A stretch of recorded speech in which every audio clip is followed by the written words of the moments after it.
বছরের শেষ সপ্তাহে বেরিয়ে পড়লাম গুজরাট ভ্রমণে সপরিবারে। আজকে রইল সেই গুজরাট ভ্রমণের প্রথম এপিসোড, যাত্রা শুরু।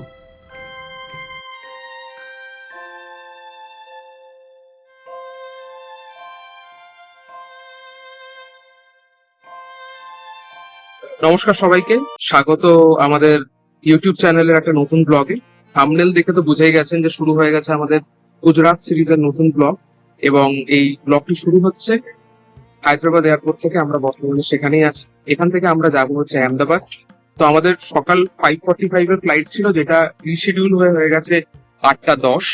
তো আমরা ওয়েট করছি এয়ারপোর্টে, এবং এয়ারপোর্টের চারিদিকটা খুবই সুন্দর লাগছে দেখতে, কারণ কি নিউ ইয়ার এবং ক্রিসমাস ইভের জন্য খুব সুন্দর করে সাজানো হয়েছে।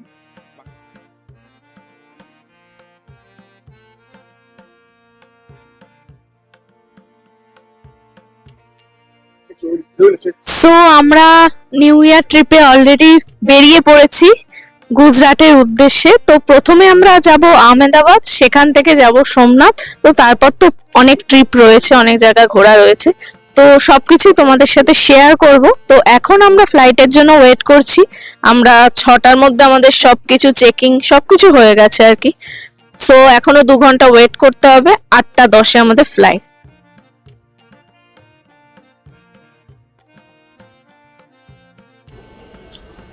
সকাল 6:30টার সময় এয়ারপোর্টে বসে কি খাচ্ছ আজ?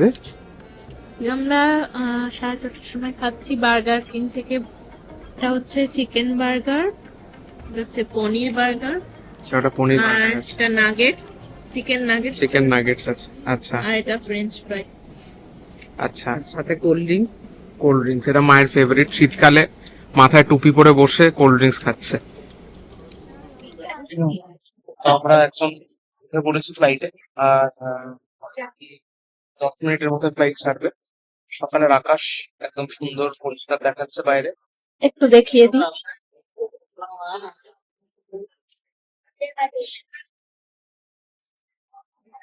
একদম মানে সবে একটুক্ষণ আগে সূর্যোদয় হয়েছে। তো আশা করছি উপর থেকে একটা বেশ সুন্দর ভিউ আমরা পাবো। আর কিছুক্ষণের মধ্যে ছাড়ছে, তারপরেই আমরা পৌঁছে যাবো হ্যাপি আহমেদাবাদ। জার্নি। হায়দ্রাবাদ থেকে আহমেদাবাদ ফ্লাইটের ভাড়া পড়ে জনপ্রতি 5,500 টাকা। আমি 2 মাস আগে টিকিট কেটেছিলাম। ফেস্টিভ সিজনের জন্য একটু বেশি ভাড়া পড়েছিল, অন্য সময় আপনি 5,000 টাকাতেও টিকিট পেয়ে যেতে পারেন আহমেদাবাদ এয়ারপোর্টে। আর সময় লাগে ফ্লাইটে 1.5 ঘন্টা মতো। তবে হায়দ্রাবাদ ছাড়াও আপনি যে কোনো মেট্রো সিটি থেকে, কলকাতা, মুম্বাই, দিল্লি থেকে হায়দ্রাবাদের ফ্লাইট পেয়ে যাবেন। এছাড়াও অবশ্যই ট্রেনেও খুব সুন্দরভাবে আহমেদাবাদ স্টেশনে পৌঁছানো যায়। চলে এসেছি আহমেদাবাদ এয়ারপোর্টে। এখন আমরা যাচ্ছি আমাদের উবের পিক আপের জন্য, যেটা আমাদেরকে নিয়ে যাবে হোটেলে। তো এই আর কি, খুবই এক্সাইটেড ফিল করছি। খুব অন টাইমে গাড়িটা আমাদেরকে পৌঁছে দিয়েছে। এবার আমরা যাচ্ছি, এই সামনে ওলা উবেরের পিক আপ আছে। আমরা আহমেদাবাদ এয়ারপোর্ট থেকে পৌঁছে গেছিলাম গান্ধীনগর। সেখানে আমাদের একটা হোটেল বুক ছিল। সেখানে আমাদের লাগেজপত্র রেখে আমরা বেরিয়ে পড়েছিলাম একটা ডে সাইট সিইং এর জন্য। আমরা এখন যে জায়গাটা দাঁড়িয়ে আছি, সেখান থেকে আমাদের আহমেদাবাদ ব্লগের এই জায়গাটির নাম হচ্ছে আদলাজ স্টেপওয়েল। মানে স্টেপওয়েল মানে এটা হচ্ছে যে একটা বেসিক্যালি এটা একটি কুয়োর আকৃতির জিনিস, কিন্তু সেটি অসাধারণ সুন্দর। আপনারা দেখতে পাবেন যে ভিতরে সিঁড়ি আছে, এবং সেই সিঁড়ির মধ্যে দিয়ে গিয়ে গিয়ে অসাধারণ সুন্দর কারুকার্য করা আছে। তো দেখুন এই জায়গাটা, এখানে প্রচন্ড প্রচন্ড ফেমাস একটি জায়গা। তো দেখাবো আপনাকে। এই যে উনি এখনই ভিডিও তোলা শুরু করেছে এখানে। তো চলো স্টেপওয়েলের দিকে যাওয়া যাক।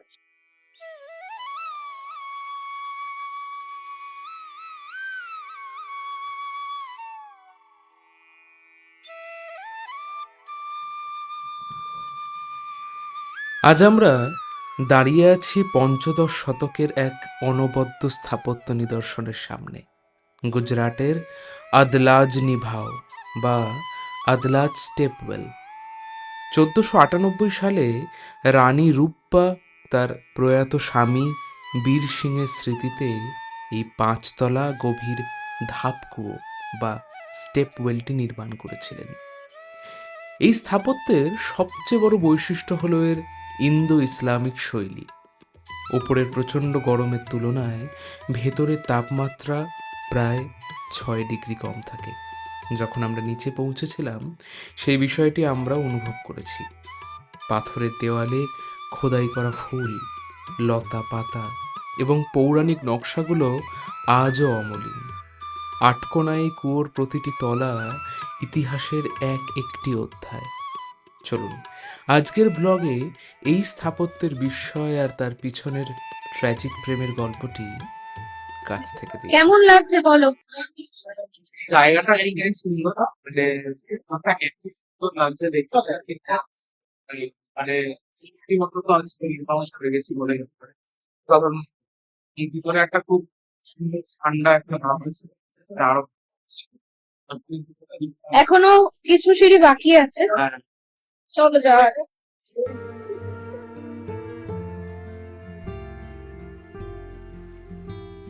এই সুন্দর স্থাপত্যের আড়ালে লুকিয়ে আছে এক করুণ ইতিহাস।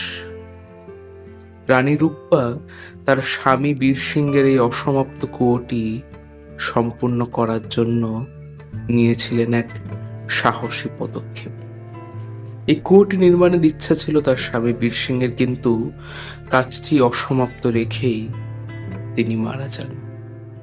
পরবর্তী সময় যখন সুলতান মাহমুদ বেগদা রানী রূপবাকে বিয়ের আবদার করে, রানী তার শর্ত মেনে নিয়েছিলেন, কিন্তু তিনি বলেছিলেন যে সুলতান মাহমুদকে এই অসমাপ্ত কুয়াটি সমাপ্ত করে দিতে হবে। কিন্তু নির্মাণ কাজ শেষ হতেই সুলতানকে বিয়ে করার পরিবর্তে নিজের সম্মান রক্ষায় রানী এই কুয়োর জলেই ঝাঁপ দিয়ে প্রাণ বিসর্জন দেন। আজও এই কুয়োর এই দেওয়ালগুলো সেই মহান ত্যাগের সাক্ষী বহন করছে। আজও এই স্টেপওয়েল, এই ধাপ কুয়োর মধ্যে লুকিয়ে আছে এক গভীর প্রেমের কাহিনী।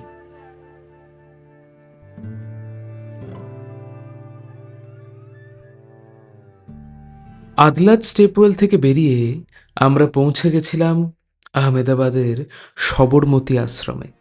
সবরমতী নদীর তীরে অবস্থিত এই শান্ত প্রাঙ্গণটি কেবল একটি আশ্রম নয়, এটি ছিল ভারতের স্বাধীনতা সংগ্রামের মূল কেন্দ্রবিন্দু। 1917 থেকে 1930 সাল পর্যন্ত এই হৃদয়কুঞ্জ থেকেই মহাত্মা গান্ধী দেশের ভাগ্য নির্ধারণ করেছিলেন। তো সবরমতী আশ্রম এবার আমরা পুরোটা ঘুরে দেখব। গান্ধীজির জীবনের নানান দিক এখানে রয়েছে, আর সামনে রয়েছে সবরমতী নদী। আমরা যখন গুজরাটে আসছিলাম বাই ফ্লাইট, আমরা কিন্তু ওপর থেকে একটা নদী দেখেছিলাম বড়, এবং ফ্লাইটে কিছু লোক বলা বলি করছিল যে এটা নাকি সবরমতী নদী। তো এটা চোখের সামনে দেখলাম নদীটা। তো চলো এবার আশ্রমটা ঘুরে দেখা যাক।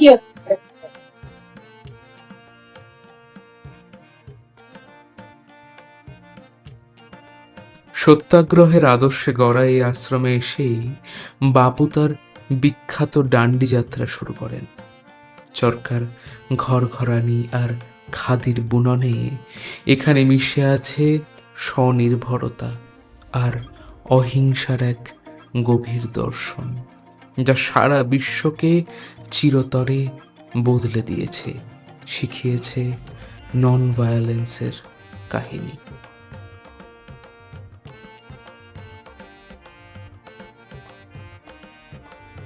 আজকে আপনাদেরকে আমি ঘুরিয়ে দেখাবো সবরমতী আশ্রমের কিছু দৃশ্য, আর জানবো ইতিহাসের এক মহানায়কের অজানা কিছু কথা।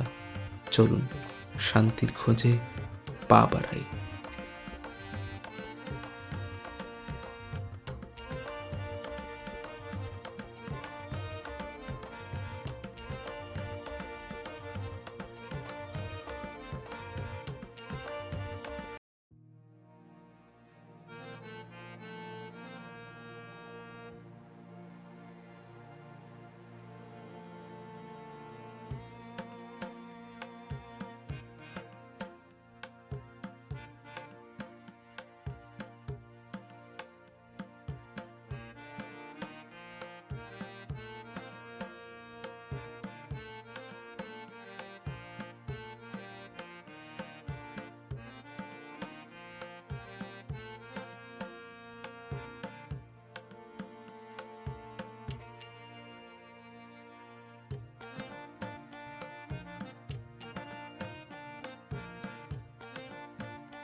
সবরমতী আশ্রমে এসে খুব ভালো লেগেছে।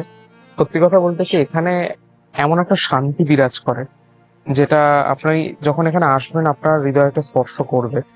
এটা সত্যি অনুভূত হয় যে এখানে মহাত্মা গান্ধী এবং কস্তুরা দেবীর মতো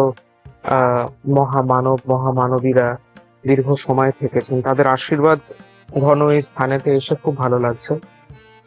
মনে হচ্ছে না একটা জীবিত ইতিহাসকে রীতিমতো সাক্ষী করলাম। এর ভিতরে যে মিউজিয়ামটা আছে, যেটার ভিডিওগুলো আমি হয়তো আপনাদের দেখিয়েছি অলরেডি, তাতে এত সুন্দর সুন্দর ডিটেলস আছে যেগুলো দেখার মতো। ইতিহাসের ছাত্রছাত্রীদের তো খুব ভালো লাগবে, কিন্তু সেটা বাদ দিয়ে যদি আপনি এখানে আসেন খুব ভালো লাগবে। এই সামনে যেরকম এত সুন্দর সবরমতী নদী এবং সেখানে মানুষ ছবি তুলছে, মানে সেটাও একটা দেখার মতো। এবং এই জায়গাটার প্রাকৃতিক পরিবেশ খুব সুন্দর। ওইদিকে বোধহয় একটা গার্ডেন আছে, তো সব মিলিয়ে খুব সুন্দর। অনেক মানুষ একটা রীতিমতো নিরালা একটা ভালো সময় কাটাচ্ছে এখানে, এবং আমরাও খুব সুন্দর সময় কাটালাম। সবরমতী আশ্রম দেখার পর সেই দিন আহমেদাবাদ দেখার আর আমাদের হাতে মোটেই সময় ছিল না। আমরা ফিরে আসি হোটেল রুমে। সেখানে তৈরি হয়ে কিছুক্ষণ পরে আমরা পৌঁছাই গান্ধীনগর ক্যাপিটাল স্টেশনে, যেখান থেকে ছাড়বে আমাদের সোমনাথ যাওয়ার ট্রেন। সোমনাথে কি কি করলাম সে গল্প জানাবো আপনাদেরকে এই ভ্লগ সিরিজের সেকেন্ড পার্টে। অবশ্যই সাথে থাকবেন, কমেন্টে জানাবেন ফার্স্ট পার্ট আপনাদের কেমন লাগলো। চ্যানেলটিকে সাবস্ক্রাইব করবেন এবং গুজরাট সিরিজের ভ্লগগুলো দেখবেন। আমি গ্যারেন্টি দিতে পারি এই ভ্লগগুলো দেখলে আপনিও খুব সহজেই প্ল্যান করতে পারবেন আপনার গুজরাট ট্যুর। তা সাথে থাকবেন, ভালো থাকবেন।